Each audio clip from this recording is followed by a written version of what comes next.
Nigeria is just a rhythmic society. We like to dance. Rap is intelligent music. And Nigerians don't move intelligent all the time. Wiz was a rapper. David Bonner was a rapper as well.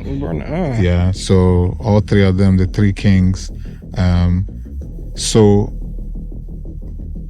While looking for hip hop, they found Afrobeats. The recent Wiz is just chilled and just rich. It's just good, but earlier Wiz, Molowo, Nani, Wizkid, and that era, it's just beautiful to just hear them sing. And that these guys, the way they write, they probably still write like rappers. Yeah. But hip hop is also still well represented.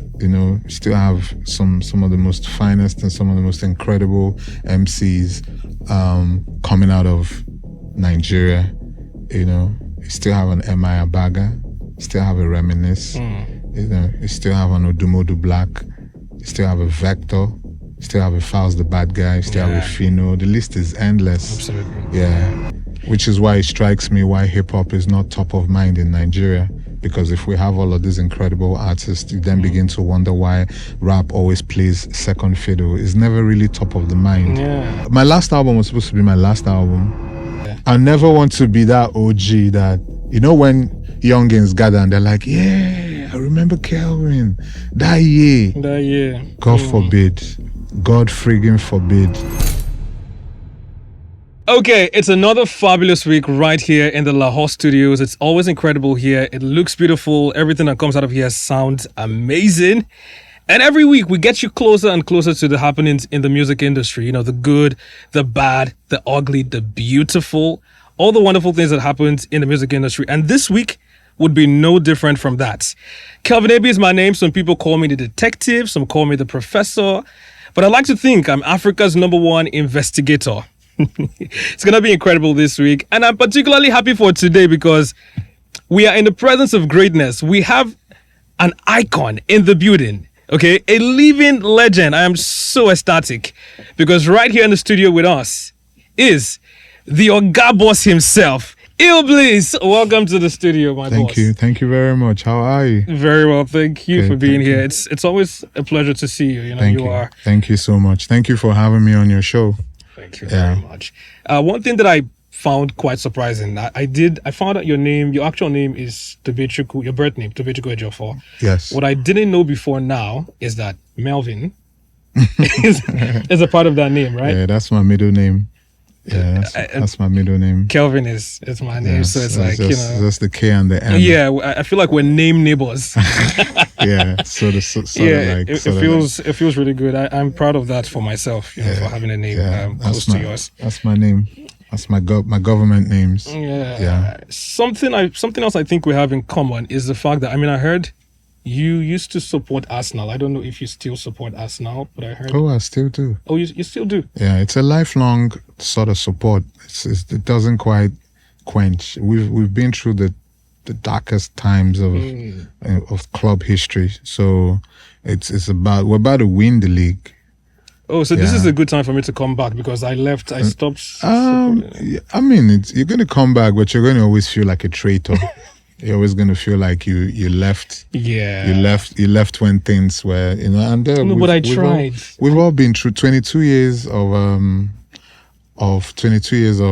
penury and anguish. No. I can't really blame you, but come May, I just got off the phone now with my ticket agent to book my flights to England. Yeah.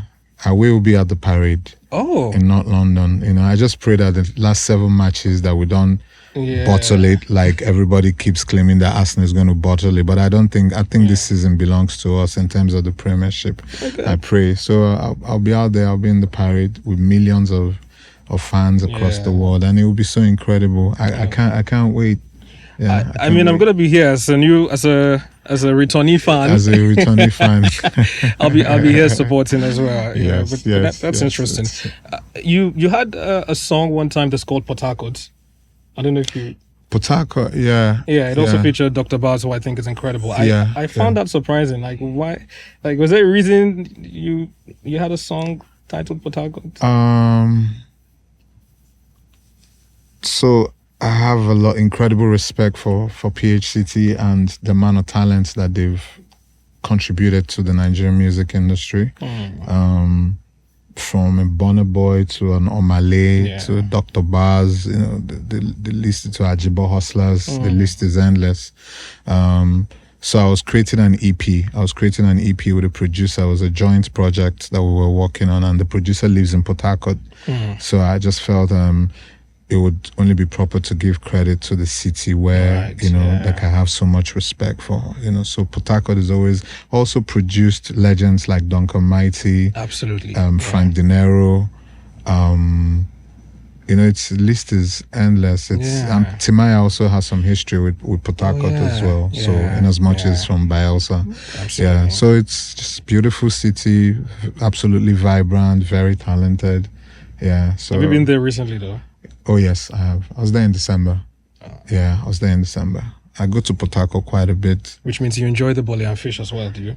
I'm not really much of a bole and fish person, but I eat it every now and then. Okay. Yeah, but I'm not addicted. I don't dream about it. I don't dream about it. Because there's so many people who, it's they hear lots of people can die, or they think of bole and fish as like the greatest of all like time. lifelines. Yeah, I know. It's even on that Port Harcourt record. I say bole and fish in PH, like the kind of things you get from PH, and it's a beautiful city. Absolutely. But I'm from the cold city. I'm from Enugu. I was born and raised in the southeast, in a little quiet town called 042. 042 is the phone code for Enugu, so that's what we call the city. But that's not official. That's just what everyone calls it. That's what everyone calls it. Yeah. So when you say I grew up in the 042, it means you grew up in Enugu. Oh, yeah. It's 042 has almost taken over the name of the state. Yeah. So that's where I grew up. That's where I was born. And that's where I acquired every level of education from primary to secondary. Then went on to the University of Nigeria in Nsukka to study political science. And then graduated and came to Lagos for my youth service. Oh, that's incredible. Yeah. It really is incredible. I did see one time where you talked to, you said hip hop had lost a few names, like a few potential artists that could have been part of the hip hop rap scene, Davido, Wizkid. First of all, I didn't know that. I didn't know Davido rapped. I didn't know Wizkid rapped. Yeah, he did. You can go on YouTube and see their verses, where they were spitting verses in the earlier years of their careers. And it was good. Yeah, it was decent. It was decent. It was decent to say the least. It was decent. Yeah, Wiz was a rapper. David Bonner was a rapper as well. Yeah, so all three of them, the three kings. While looking for hip hop, they found Afro beats. That's how I like to look at it. Do you feel like they did it like I did? I sort of like left Arsenal. Do you feel like it's pretty much the same thing? Like I feel like but at the end of the day, it's all expression. It's all music. I think that they are absolutely talented. And very dynamic, because you could rap and then could switch and sing and still make all of this success from singing, then it just means you're absolutely phenomenal as an artist, So look at Bonner. Every time he sings, I just hear a rapper that is singing. You understand? He has that attitude. I think there's a song, Heaven's Gates. I mean, he had done it. I can't even do it. It's so good. It's incredible. It's amazing, And then Wiz as well. I mean, earlier Wiz, not the recent Wiz is just chilled and just rich. It's just good, But earlier Wiz, Molowo, Nani, Wizkid, and that era, it's just beautiful to just hear them sing. And that these guys, the way they write, they probably still write like rappers. Yeah. So it feels great. Totally. But hip hop is also still well represented. Still have some of the most finest and some of the most incredible MCs coming out of Nigeria. You still have an M.I. Abaga, still have a Reminisce. You still have an Odumodu Black, you still have a Vector. Still have a Faust the Bad Guy, still have a Fino. The list is endless. Absolutely. Yeah. Which is why it strikes me why hip hop is not top of mind in Nigeria. Because if we have all of these incredible artists, you then begin to wonder why rap always plays second fiddle. It's never really top of the mind. Yeah. Do you think, could you say why you think that is? Nigeria is just a rhythmic society. We like to dance. Rap is intelligent music. And Nigerians don't move intelligent all the time. Sometimes they just want that dumbed down. Yeah, things for cruise. Just cruise. That's why we love skits. Yeah. Because it's quick, it's short, it's straight to the point. So yeah, that's the story of Nigeria. Anything that is overtly lyrical, overtly thought-provoking is not for Nigeria. But I mean, at some point, it used to be. Like, I feel like it used to be. Like, there was a time when hip-hop and R&B was, like, such a thing. Hip-hop had So maybe we can...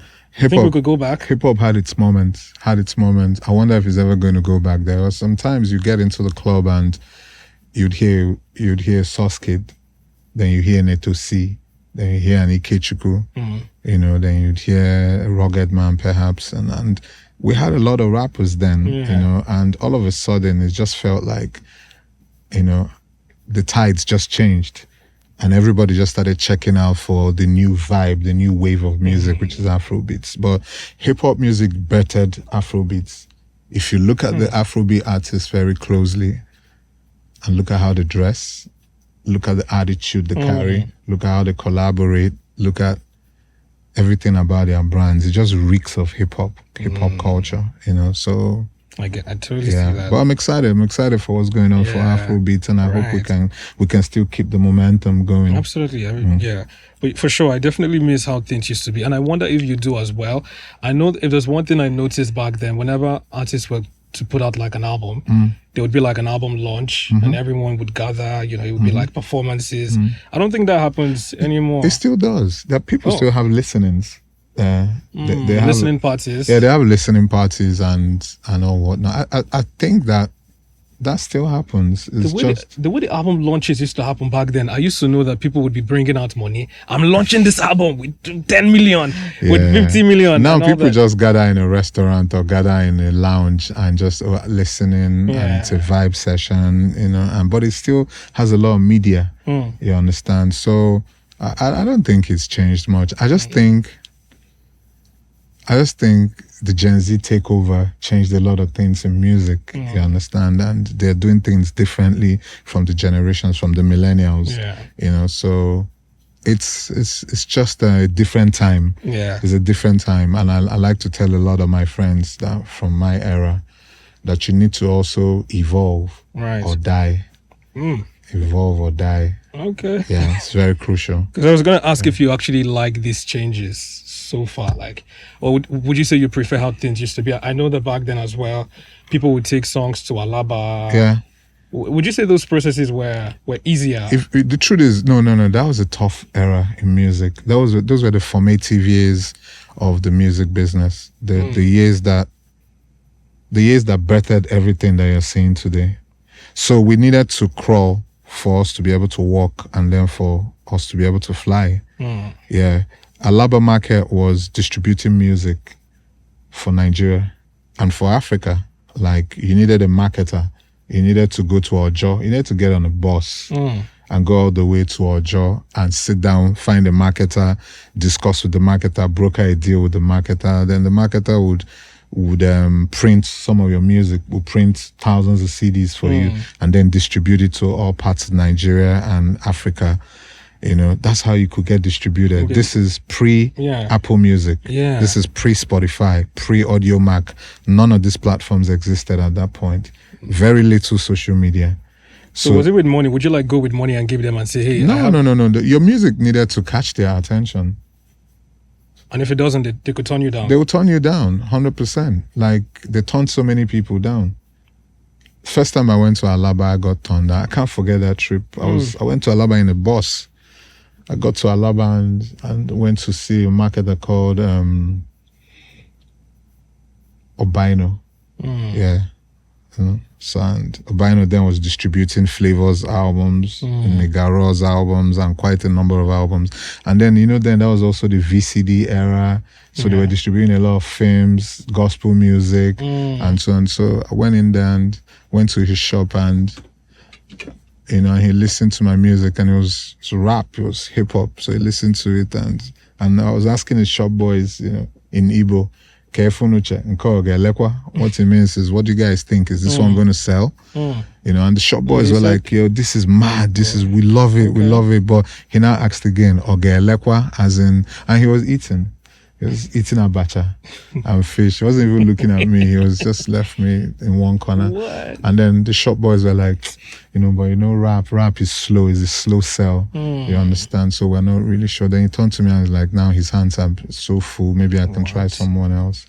So I left, went to another person, and went to another person. I went to Abu Ventures. From Abu Ventures, went to Uba Pacific. You know, these guys were gods in the business. They were distros. What distros are today? That's exactly what they were. Yeah, until I found this guy called Ike the Don that distributed Asha's first album. If you remember that first Asha album with the blue, with the Asha written in blue, that was him. So I met him, and he distributed my first album. Yeah, so this kind of experiences helped mold who I became as an artist, because I came up with an era where today Lagos has about almost 75 radio stations. Then there were just a handful, just a few stations, Ray Power, Rhythm, and Cool FM. Yeah.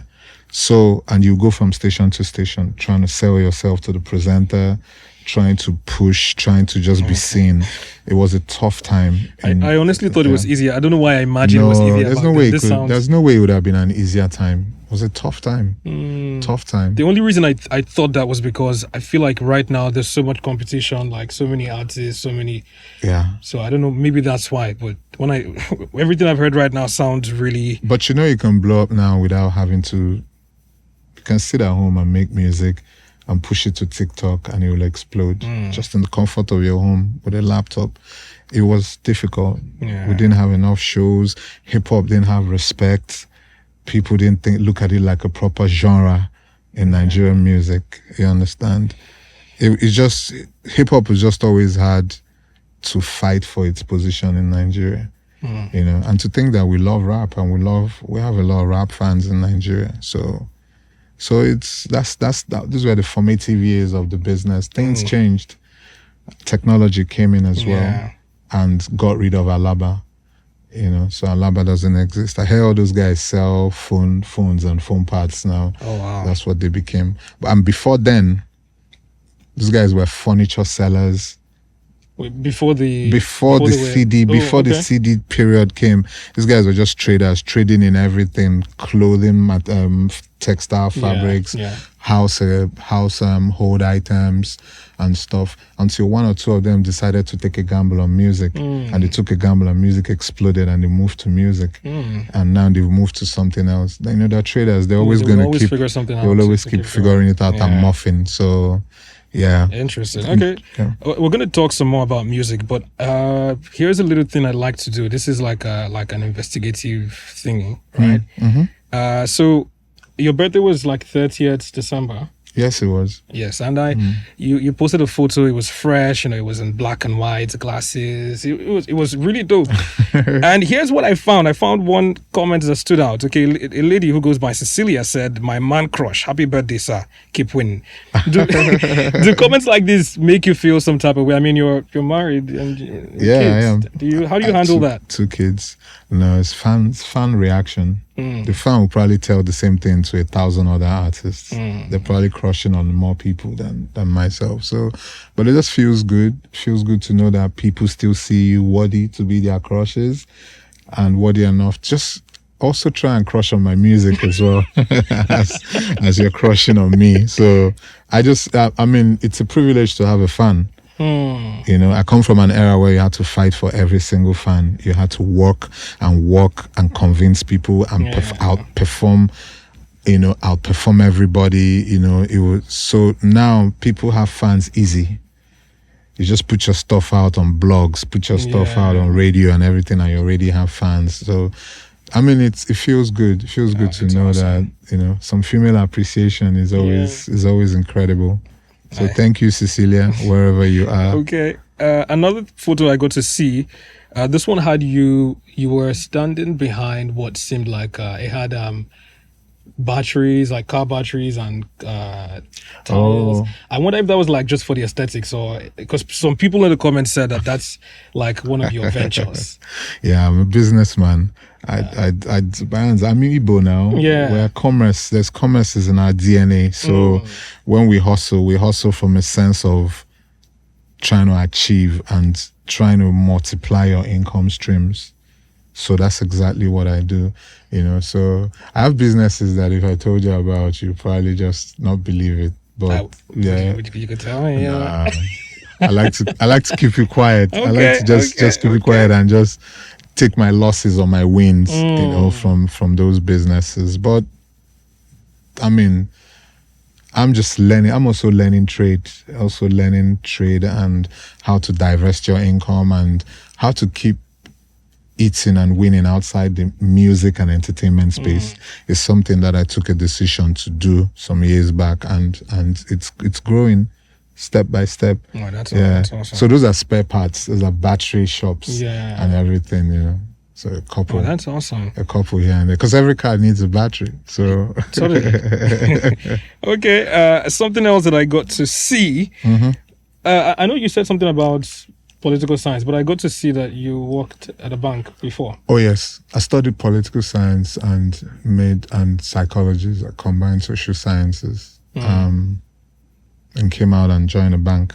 You joined the bank. Okay. Yeah, I joined the bank and I worked in the bank for 4 years. So. Okay, because this was a very interesting read, and the reactions to it were wild. So you said, before I started rapping, I used to be a banker. My boss made the work a hell for me. Do you remember that? Oh, yes. Once it's Sunday evening, I get depressed because I know I have to be at work on Monday. My boss would talk down on me and my team members, putting pressure on us. Yeah. One day, she had shouted and cursed us for a slight mistake. I went to her table, looked her in the face and said, Ijoma, why are you always shouting? You know what? You can keep your fucking job. I'm done. Do you remember saying that? Yeah, did I curse? I can't even remember cursing, but I know that, banking was tough. Banking is still very tough. Yeah, target pressures, especially when you're in a marketing unit, so I just had some bosses that were, and pressure cascades from the top.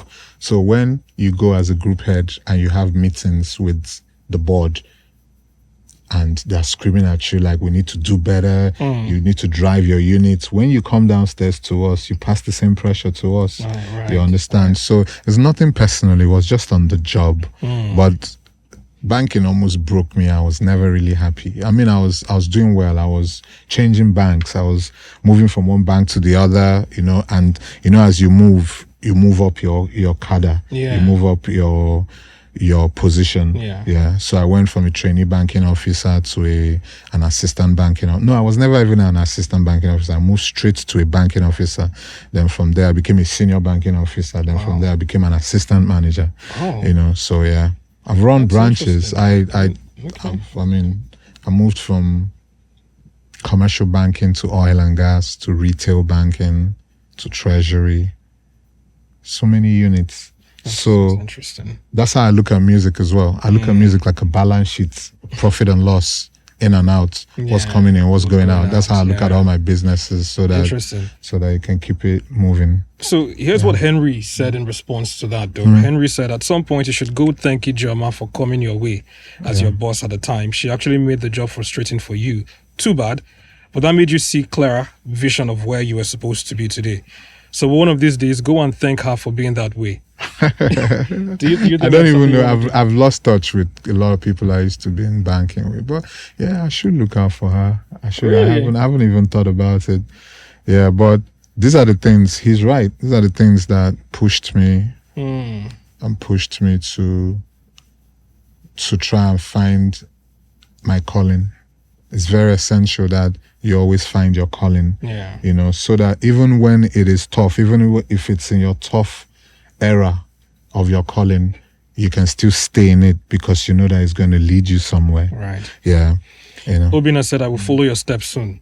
You should be careful. Don't try the things I've done. I've done a lot of crazy things in my life, and and it just worked out differently for me. It doesn't always have to work like that. So you need to, for people that have jobs and they want to quit and they want to go and do something artistic, be careful. The Nigerian economy is in tatters, is in terrible condition now. So you need to be careful. So you don't leave a bird in hand. To go chase chasing the one in the bush, which you might or might not find. Chris here says that's very common with sex-starved female bosses.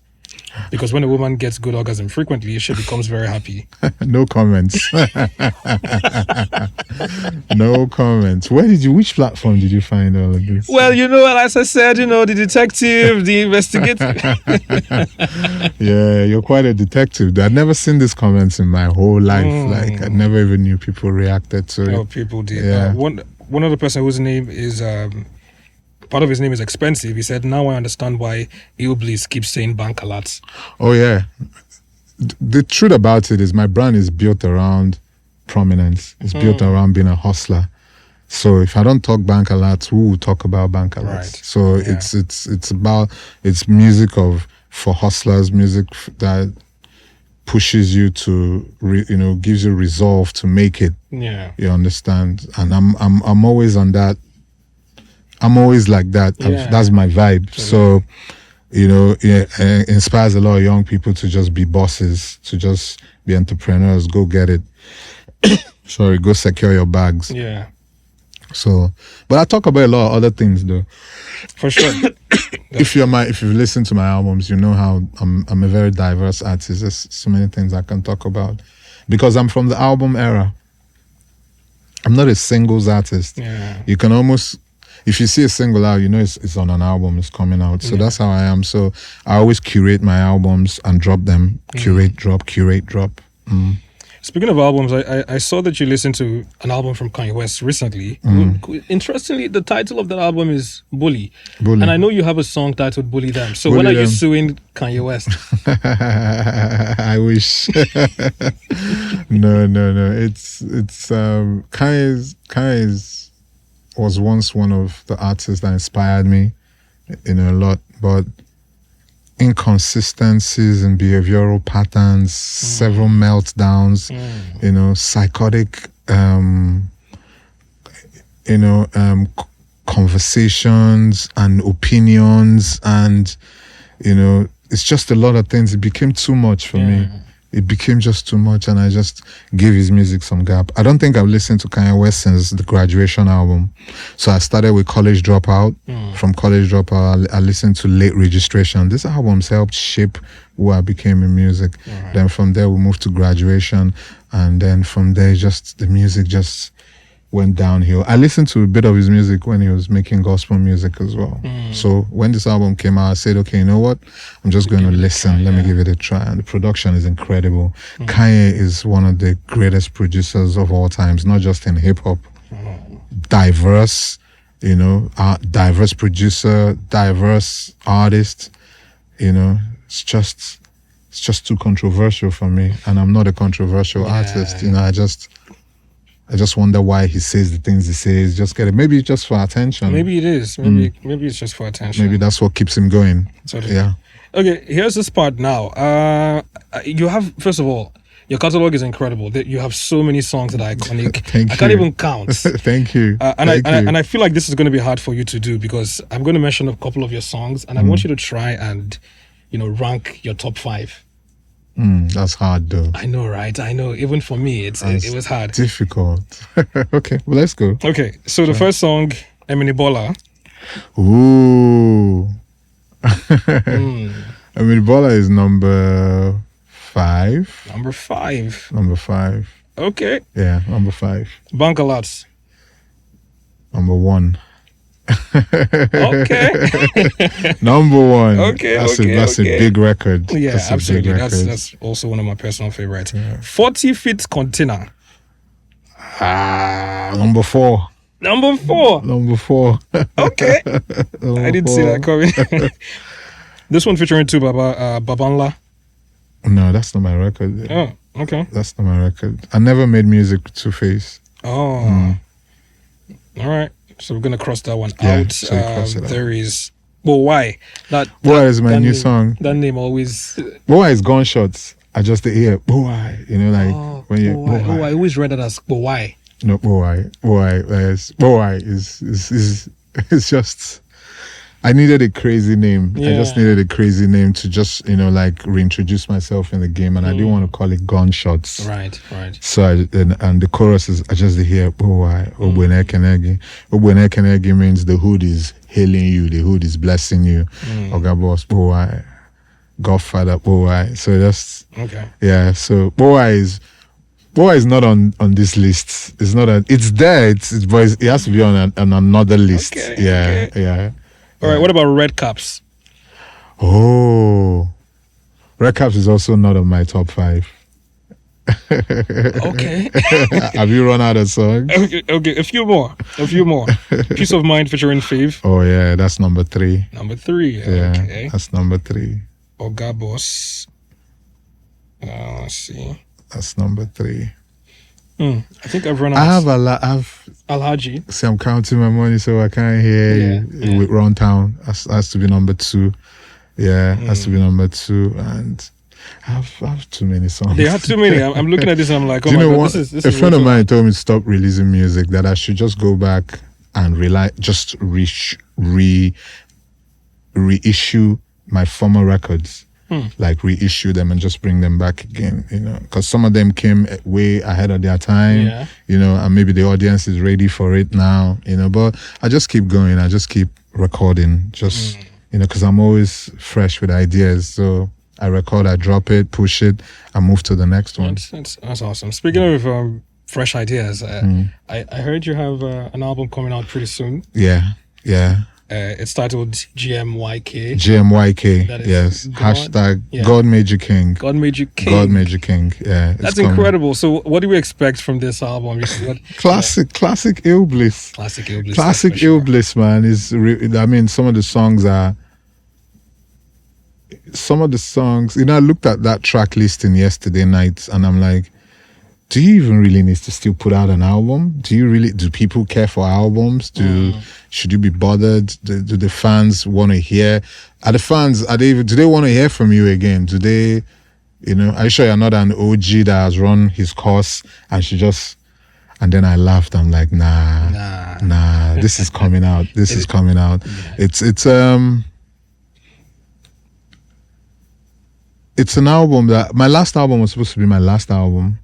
It's called Sidekai. It was supposed to be my last album because I felt I had given it my all, and then I started making music again, just one record here, in no particular order. They weren't really supposed to end up as an album, So I made this record, Counting, featuring Odumodu Black, and then I went ahead and I made another record called God is God, featuring Jerick the Hustler. Jerick, yeah. And then from there I made another one.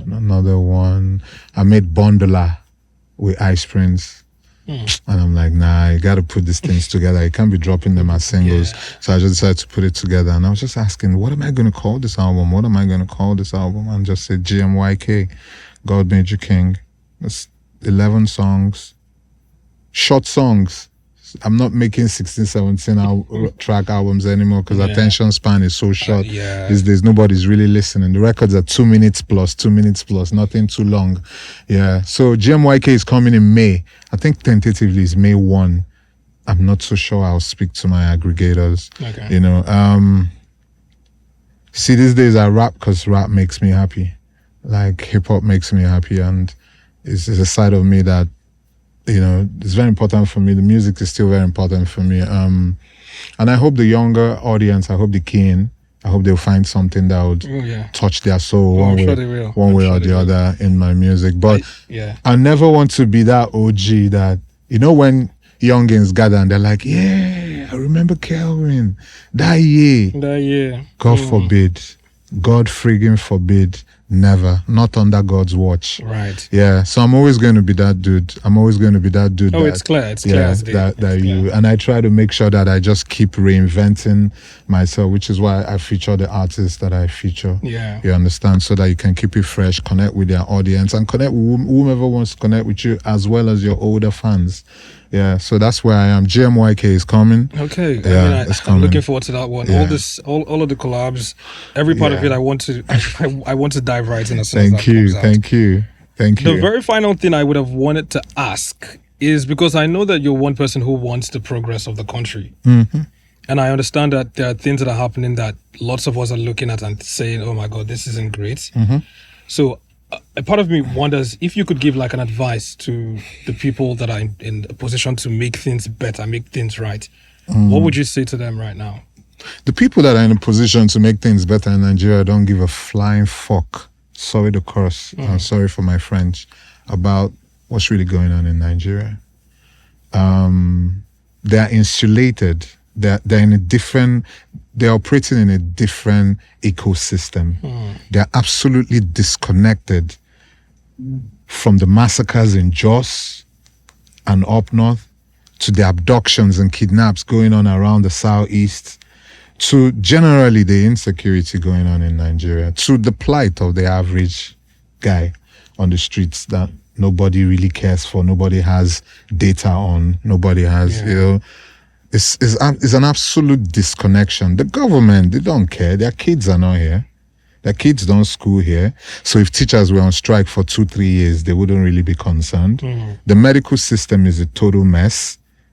Sometimes you go to the hospitals, they're like, oh, they've been on strike at Lut for a year. And you're like, how are people getting treated? You understand? So when you look at education failed, strikes, back and forth, health system, doctors on strike, back and forth, power, a total mess. Every single pillar that should at least give some succor and some relief to the average Nigerian has been taken away. And I don't think the government, I don't think they really care. They don't send. They just... So there isn't anything we can say to make them care? They just go about... I don't... at this point, I don't really... I just look after my family and I pray to God. And I just pray that you do the same. And he does the same and she does the same. Until Nigerians are able to stand up and fight for their rights, is always going to be like this. Man. We put criminals in government. We put people that... Nigeria is a criminal organization. It's like a big criminal organization with various characters, shady characters that don't deserve to rule us as a country in place. So this is not a time to pray. This is not a time to ask God why. It's a time for not just to wait. Maybe we hear the clarion call from heaven and Nigerians will get up and start to move towards it. You understand? But it is rather unfortunate that we are dwelling the way we are and we're struggling the way we are.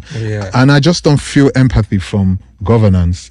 I don't feel like they care. I don't feel like they don't address anything. They just go ahead and do whatever they want to do. And you wake up every morning and yet there's a new law, there's a new policy. They don't deliberate on anything. So it's like military rule, but with civilian clothes on. It's a friggin' disguise. So, they can keep pushing us and pushing us. One day we'll fight back. That's all I have to say. Right. Yeah. Okay, this has been so incredible. One thing is for sure, God has made you king. You are a king. I'm really looking forward to hearing this whole masterpiece. It's coming out sometime around May. Yeah, so to May. Everyone be sure to make sure that you pre-save. Yeah. Make sure that you watch the space. It's going to be everywhere. It's going to be a banger, that's for sure. Yeah. I personally would be streaming and showing you on my, I'm going to have that, it's going to be everywhere on my own end, because everything you put out is awesome to me. Thank you so much. Thank you, Calvin. I want to say thank you for being here as well. Thank you so much for taking the time out to be here. Thank you so much. And thank you to Lahor Studios. Lahor Studios, yes. Special thanks to Lahor. One of these days, you should come around and, do a little something here. Yeah, it's a dope studio. Yeah, it's a dope studio. Well, thank you for creating platforms for young people to express themselves. Platforms where people can come and have these conversations and, and connect with their fans. It's incredible, and I pray that you guys continue to grow. Amen. And grow and Amen. grow. Yeah. Thank you so much. All right. That's going to be it for this week. But of course, Music Room Unfiltered would always be here every week. And we're going to dive in closer and closer to the music industry. But for now, keep streaming. Make sure that you subscribe to the channel. It's an awesome time. Kelvin AB is my name. And until I see you next time, have a wonderful rest of your day.